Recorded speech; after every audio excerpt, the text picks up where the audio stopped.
A bombshell DHS probe reveals a widespread political weaponization at Biden's FEMA. So, you remember back around the hurricanes, there's those things about the FEMA people going, oh, don't go to the houses that have Donald Trump signs. And they were like, oh, yeah, well, it was kind of one-off. Somebody was made a bad decision. You know, some people have been threatening, and, the Trump supporters don't like FEMA very much. And so it was just one of those things where it's like, well, watch out, and someone took it the wrong way. Well, let's see. DHS Privacy Office said that an investigation into FEMA found that the agency has been tracking the political beliefs of conservative disaster survivors since at least September 2021. So the entire basic hurricane season of Joe Biden's presidency. The probe was launched by Homeland Security Secretary Kristi Noem in response to a Daily Wire report. Blah, blah, blah. Yeah, after Milton is when they were told to avoid Holmes advertising Trump. Those instructions given by a FEMA employee named Marnie Washington, who was fired after the Daily Wire report. I have not gotten all my stuff in order. Here we go. Whatever. Lake Placid. It said to skip the homes of people with Trump yard signs or flags. And in response, Deanne Criswell, who led FEMA under Biden, claimed that the incident was isolated and did not reflect the agency's standard practices. Let's see. That's fine. It gets into it better here. Okay. Okay, so here's some different things that they were tracking in their system. Gun signage 72 times, Trump 15 times, firearms 5 times, political 3 times, Biden and NRA twice. There's also angry political rant was on one of them. I guess they talked to somebody and they got the business. And so they wrote angry political rant. A sign states, I'm a bitter gun owner clinging to my religion. Another one said, this is Trump country. I had some others up here, but I want to get the bulks. But yeah, there's Trump 2024, F Joe Biden, MAGA 2024, Joe Biden sucks. We do not recommend anyone visiting this location. There's a political flyer, so I didn't leave a FEMA brochure. So the federal government was withholding aid against Americans in crisis based on their political beliefs. Kristi Noem says, it should horrify everybody, like shooting a dog. For years, FEMA employees under Biden, blah, blah, blah, intentionally did this. So, yeah, I guess they violated the Privacy Act of 1974 by collecting and storing records tied to protected speech. And, yeah. So, they're investigating it, and it's going to keep going from here. Yeah, it contradicts what they said about it being kind of a one-off. Just a one-off deal. Don't worry about it. It was just a mistake made by a well-meaning person. Are you surprised, Charlie? Actually, I'm going to say yes, because I thought the reasoning would be because FEMA's been pilfered for years, and they didn't have the money. Well, I think that's why they're... So there's 2 different things. 3 things, maybe. They are... so first, they're bad at their job as an agency, which makes them bad at responding to things. In addition to being bad at responding to things, or one of the ways they respond poorly is they just send money out willy-nilly and fraudulent claims run wild. They give money all over the place, mainly the people who don't need it. The people who clearly need it, their paperwork's not in order. But if you're just looking to buy a Bugatti, you won't get them dollars. But then, so on top of all that, like this is just canvassing, so after hurricanes are a little bit easier than like what happened in North Carolina. Well, I guess North Carolina was a hurricane, but the results were just so different. But wildfires and like the stuff in North Carolina and the mountains and all that, that's a little bit more difficult. Whereas Florida, like once it goes away, it's just back to being a normal neighborhood.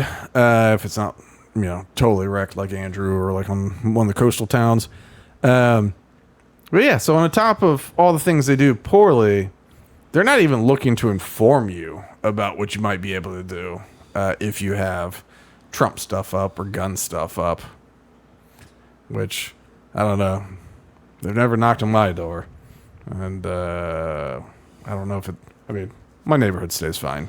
But It's weird. yeah, in Orlando, I remember in Orlando for Charlie, we did have FEMA knock on the door, and they didn't know what they were doing. They said, "Hey, do you have any damage?"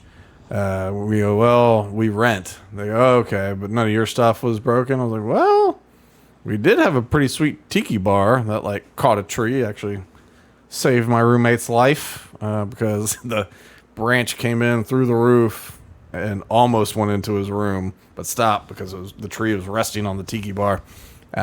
He's like, "Well, hell, fill out some paperwork about it." You're 20 years old. You go, "Okay." Just fill out the paperwork. Nothing came of it, of course, but we did waste time for this clogged bureaucracy thanks to the FEMA representative. But I think I wouldn't be shocked to see more of this. Believe it or not, Joe Biden wasn't fully in control during his presidency of his staff, his faculties, even his bowels. I love this story about him farting his first trip in front of like the princess or whatever, or the queen or whatever. I guess princess, which is he's at like the Vatican, just and old Kate, what's her face, was like, "Oh heavens!" Anyway, so we laughed about Biden's gaffes. We laughed about how he clearly was suffering from dementia. But what that meant is you had a lot of his cabinet, a lot of his operatives, because we've talked about how, before the election, how it was harder and harder to get a meeting with them. You had to go through Jill, you had to go through Hunter. There's a couple people on the staff that they go, "Well, he runs everything, or she runs." But you had a bunch of activists, a lot of like true blue, some of them made their names under Obama, and they are like progressive activists, fundamentally change the country type people. And so now they have a way to do it with almost total cover, because they go, you might have a president go, "Don't do that. Like, that's going to be a scandal, and my face is going to be on it." Like, no, we're going to do it this way. If you don't have that guy, or if you just go, "Hey, just blame it on the big guy." So I think we're going to find more things like this where within different agencies, people had a lot of things that we suspected were going on. I think we're going to find they were going on, and that they were operating as if they were never going to lose an election again. It's kind of how MAGA's operating right now. But yeah, I wouldn't be shocked, when they were going after parents, saying they're domestic terrorists for showing up at school board meetings, when they were tracking the Catholic Church, tracking anybody that goes to like a Latin mass, because this could be a sign of I don't know. I forget what they said it was. It's not a Christian nationalist, but something. It was some word. They go, "All right, well, if you go to Catholic mass, like you're a terrorist."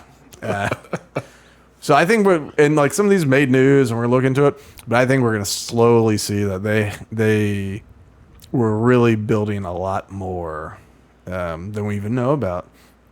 Maybe somebody will even dig into the IRS and the scandal during the Tea Party days before Obama's reelection, when the IRS, if you filed to be a nonprofit or like a PAC or whatever, they slow rolled your application until after the election. If it was like Tea Party this, so there's a lot of key words where you're like clearly going to be trying to be a Tea Party small government political action committee to raise money in opposition to Obama. The IRS was just like, they go, "Oh, it's December now. You're approved." And so they just pushed out lots of people from having their kind of protected speech be effective. I don't know. I wouldn't be shocked if we see more of this. What do you think? I just don't even know how FEMA is able to even dish out money, honestly. I'm just baffled that it has money left.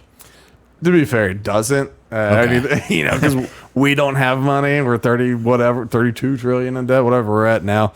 So somewhere around before we get halfway through the year. So probably about like April or May or something. At that point, it's all on credit. It's all on credit. We're printing, we're borrowing. We don't have any of that.